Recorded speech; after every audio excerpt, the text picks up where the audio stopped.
Kabila na bato na ye babomi mboka oyo yango ande conséquence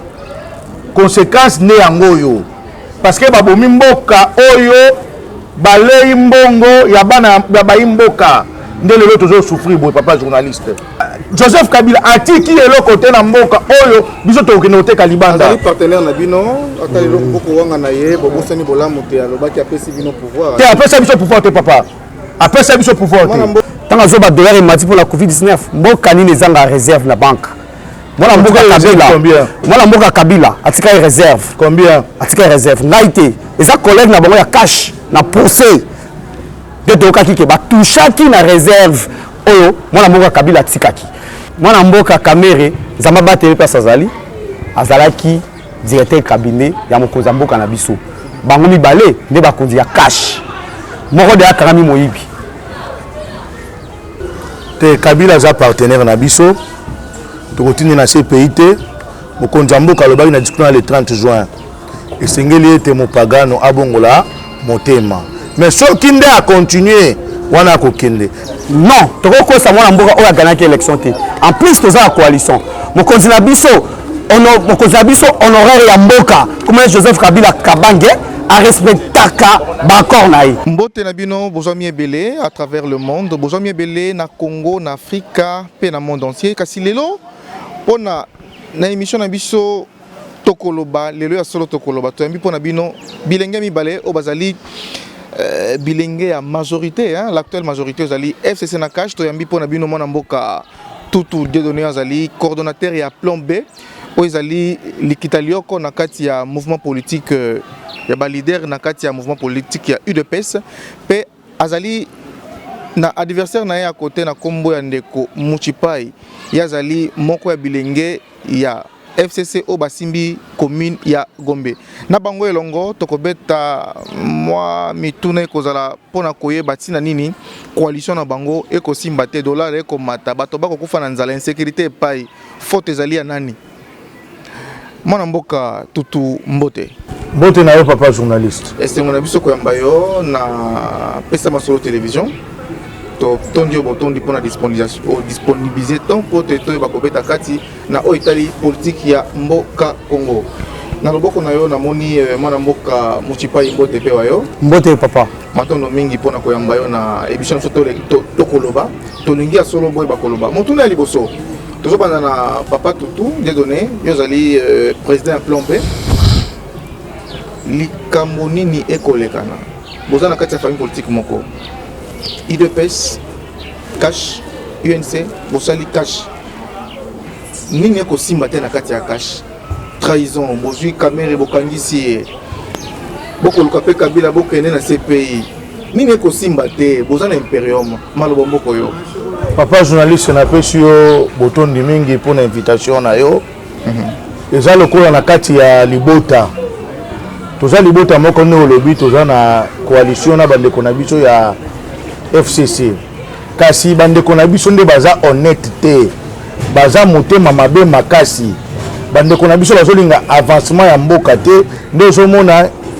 mbilinga ezokota awa biso tokokutana tosololi makambo bakonti bakena likolo basololi bango na sima bazocha bapo de banane po ete mboka ekende liboso te mpona makambo ya ndeko Vital Kamere biso tokangisi Kamere te eza nde justice nde esali mosala na yango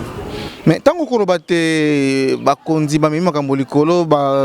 baninga na bino bakotia bitabe po te bokoya mais na wana koloba nini bango ne bamatisi dollar bon makambo ya dollar c'est un problème ya mboka kaka ya Congo te eza makambo ya mboka nyonso mokili mobimba oyebi oza sans ignorer que Covid-19 yango nde eza à la base le pays a fait plus ou moins 4 mois tozali confiné misala ezali te na état d'urgence ba frontières fermées eza kaka awa te soki na Angola le taux de dollar était à combien et le lelo à combien ça a presque doublé. Ce n'est pas seulement ici na RDC que le dollar est au matin. Ils ont mambo RDC, ils ont Mboka Mobimba, ils ont UDPS, ils ont Félix Antoine Tshisekedi Tshilombo,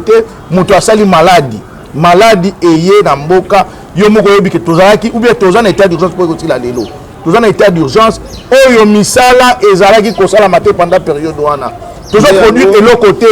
papa Joseph Kabila Kabange atikaki ata usine moko te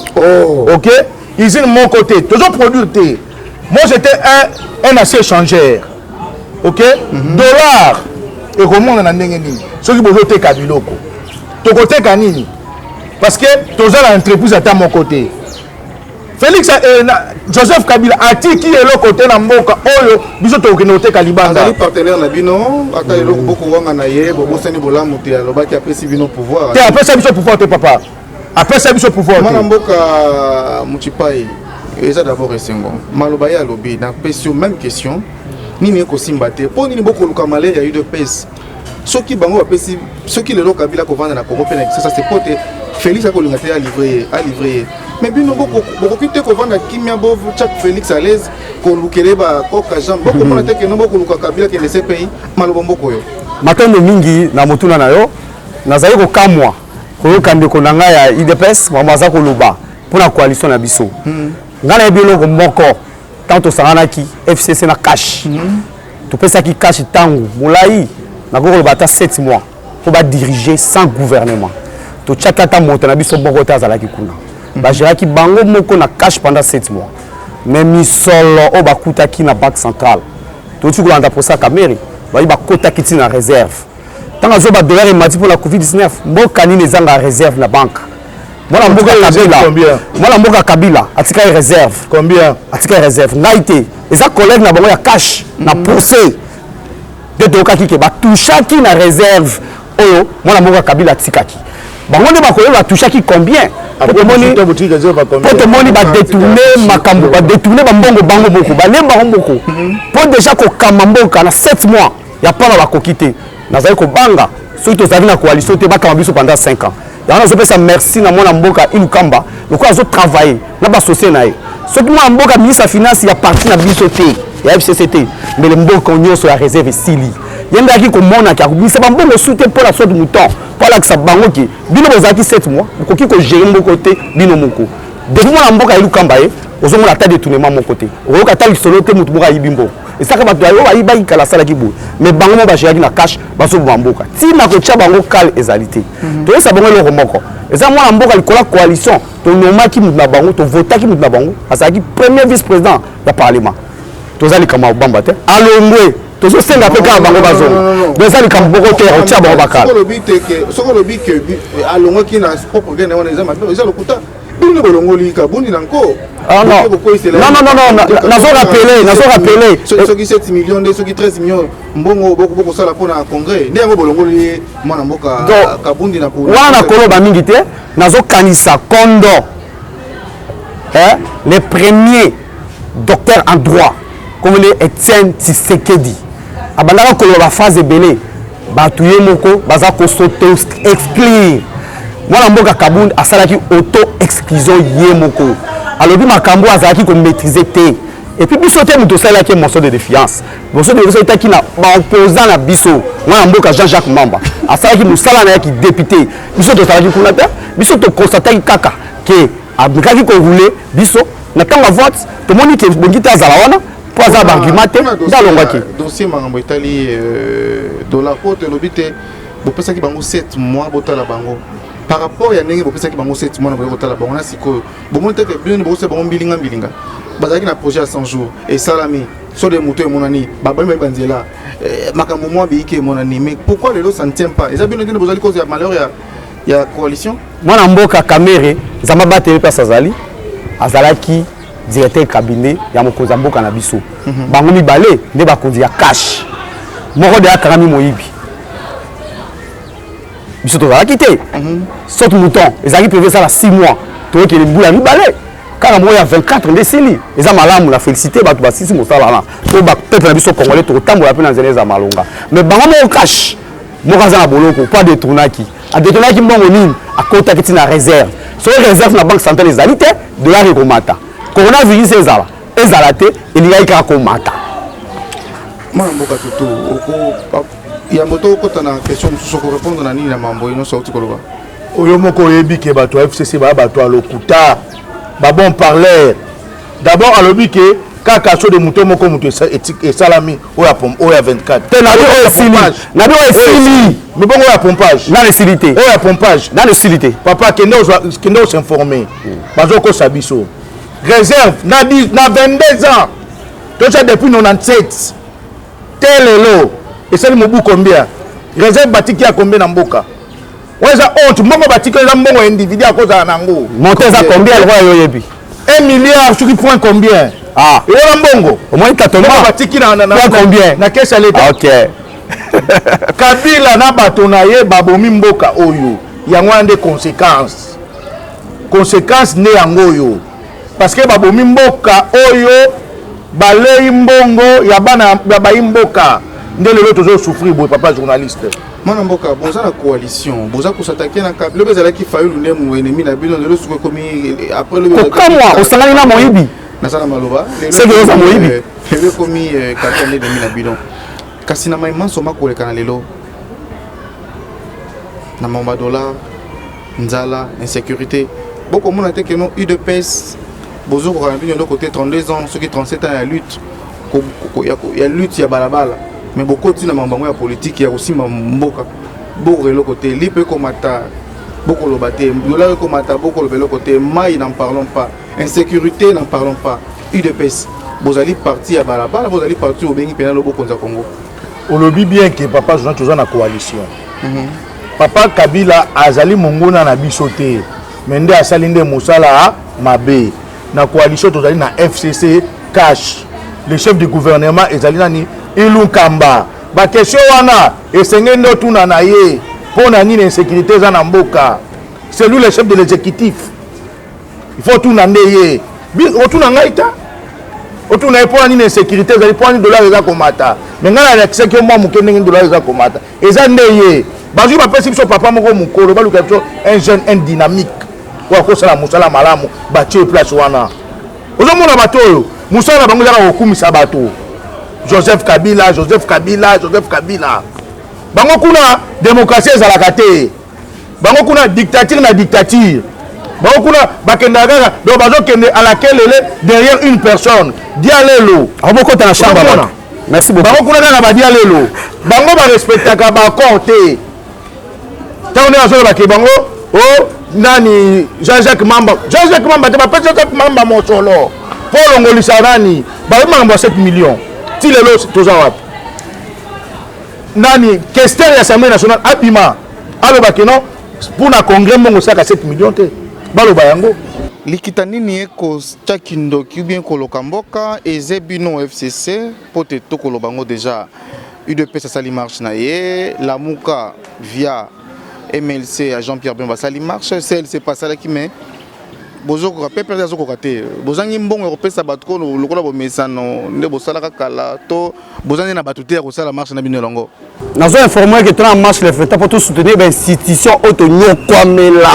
bambule belé yo na peuple toza ko soutenir l'élection so besoin peuple peut-être gagner qui parlement ndenge nini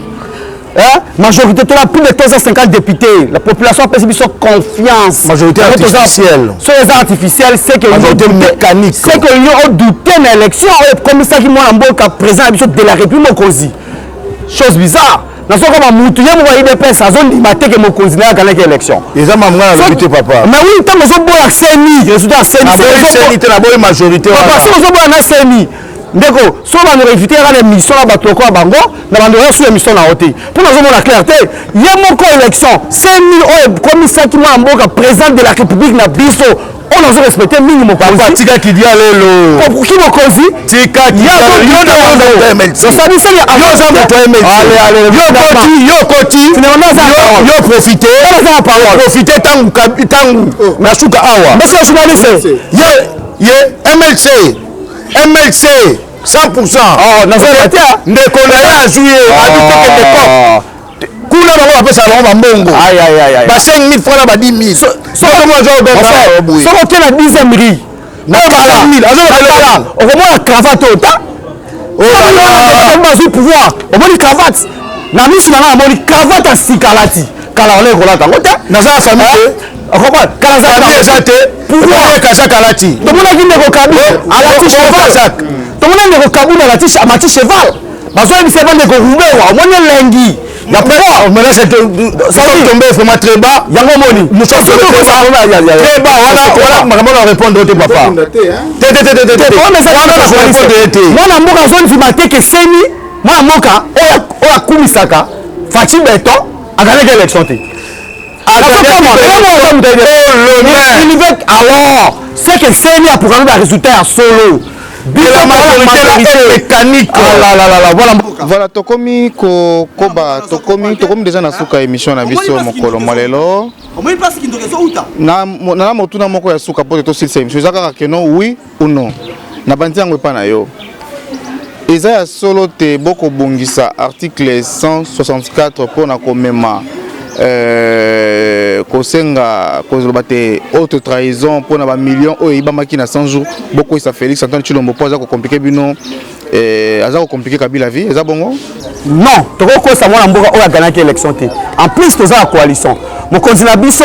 honoraire ya mboka comme Joseph Kabila Kabange a respectaka ba accord na ye a respectaka accord na palu a ko respecter pe na IDPS ti mokolo ko suka biso toza batu problème boye ebele en marche le 23 pour te soutenir 26 to bundeli to kufeli na mboka ba rébellion mwana mboka tutu tokomi na suka émission motuna s'il vous plaît motuna ya suka ezali pour te clôturer eza réponse ya oui kaka lolenge bino bovandi na kati ya coalition na bino eza ya solo te boko bonga maboti na Kabila na CPI te Kabila za partenaire na biso tokotindi na CPI te mokonzi ya mboka alobaki na discours le 30 juin esengeli ete mopagano abongola motema mais soki nde akontinue wana akokende na profite na émission na yo mpona senga na bandeko bayalingi na plan B ezali po tobute bato ya bakende libanda nazopropite